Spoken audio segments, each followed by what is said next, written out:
I don't even know where to start. This was supposed to be a fun weekend. Just me and 4 of my old college friends renting a lake house to catch up. We found the place online, and honestly, it seemed too good to be true. It was way bigger than we needed, had a perfect view of the water, and the price was suspiciously low. We joked that it was probably haunted, but none of us actually believed that. The guy renting it out barely asked any questions, just took our money and gave us the keys. When we arrived, the house was strange. It wasn't falling apart or anything, but it felt empty, like no one had really lived in it for a long time. The furniture was old but clean, the decorations felt frozen in time, and the air inside was heavy, stale, like an attic that had been shut for years. The first night was normal. We grilled, drank, and sat on the deck watching the lake. The water was eerily still, smooth as glass, without even the smallest ripple. I remember thinking that was odd, but I brushed it off. We stayed up late, playing cards and reminiscing about dumb things we did in college.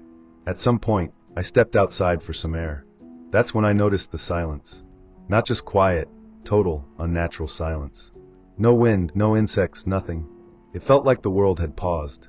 I stood there for a minute, waiting for something to break the stillness, but nothing did. I told myself I was being paranoid and went back inside. The next day, something felt different.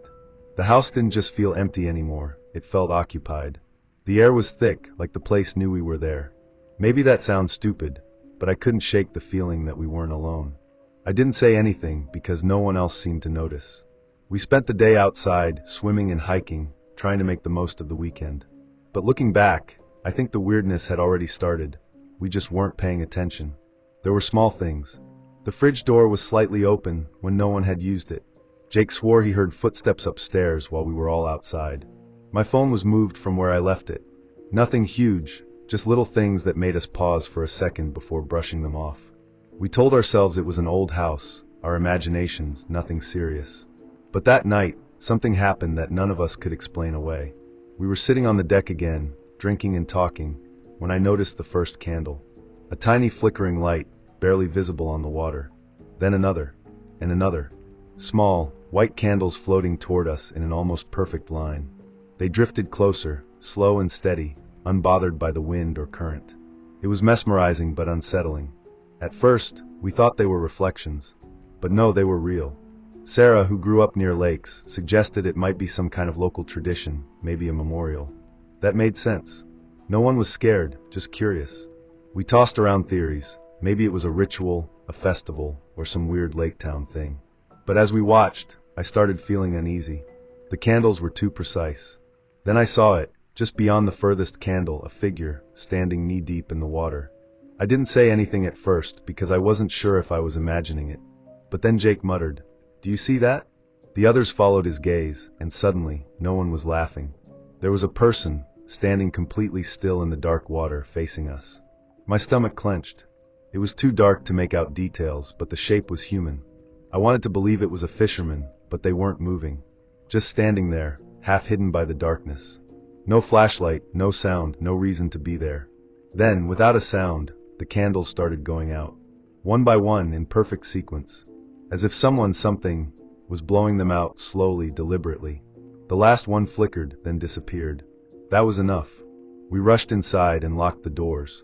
As we sat there, barely breathing, the silence returned. No wind. No water movement.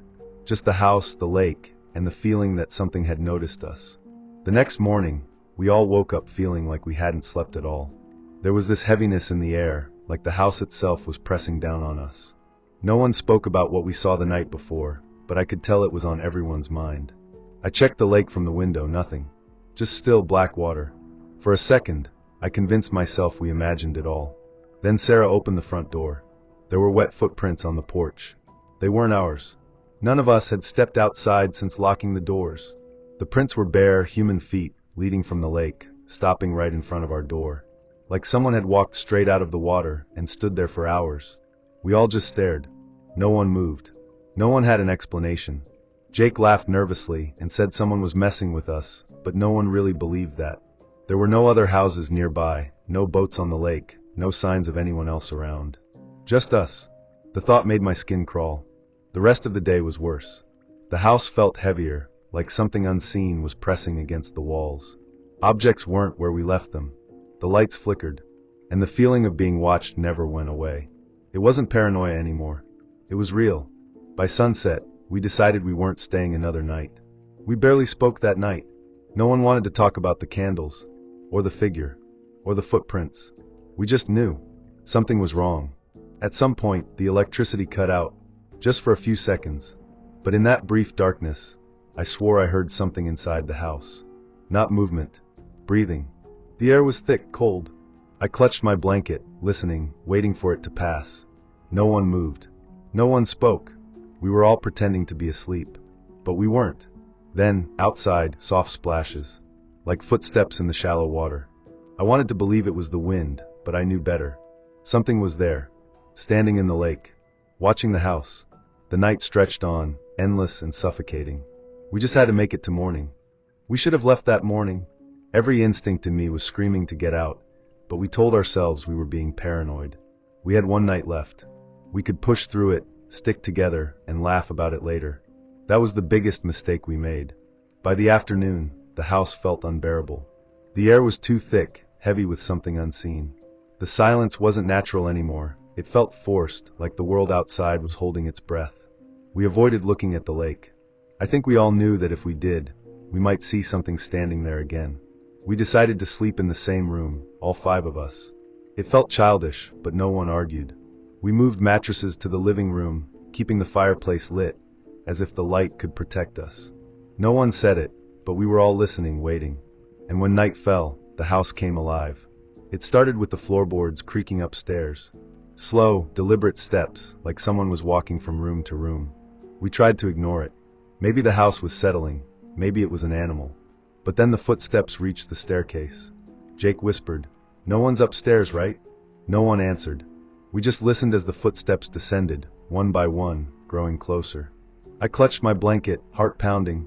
Then silence. Whoever, or whatever, had been coming down the stairs had stopped just before reaching the bottom. We held our breath. The fire crackled. Then came the softest sound, a long, slow exhale. Not from any of us. From the darkness. Sarah grabbed my wrist, squeezing so tight it hurt. I wanted to move, to do something, but I was frozen. The exhale came again, closer this time, right at the edge of the room. Then the front door rattled. The handle twisted, like someone was trying to get in. The firelight flickered, casting long shadows across the walls. We stayed still, too afraid to breathe. Then the knocking started. Soft, rhythmic. 3 slow taps. A pause. Then again. We didn't move. The knocking didn't stop. And then from just outside, a voice. "Let me in."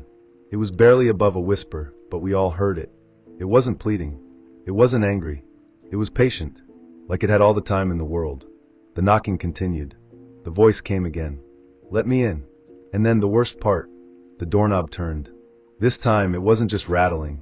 It was twisting forcefully. That was it. Sarah screamed. Jake grabbed the nearest lamp and hurled it at the door. The bulb shattered, and the room plunged into darkness. The knocking stopped. The doorknob stilled. For a moment, there was nothing. Then, from outside, footsteps. Slow and wet, retreating toward the lake. None of us slept that night. As soon as the sun rose, we packed. No one spoke. We grabbed our bags and piled into the car. I don't think I've ever been so desperate to leave a place in my life. The moment we pulled away, the house seemed smaller, like it was relieved to let us go. The lake was still as glass again. Empty. No candles. No footprints. No figure. For a second, I wondered if we had imagined it all. Then I saw Sarah, staring at the water, her hands shaking. We didn't imagine anything. We drove in silence for miles before Jake finally spoke. We should tell someone. But what could we say? That a house was haunted? That something from the lake had watched us, tried to get inside? No one would believe us. Halfway home, I checked my phone. My hands went cold. There was a new picture in my camera roll. I hadn't taken it. None of us had. It was from the night before. The firelight cast long shadows across the living room. 4 of us were in the frame, huddled together. But there were 5 figures. The last one stood behind us. Close enough to touch.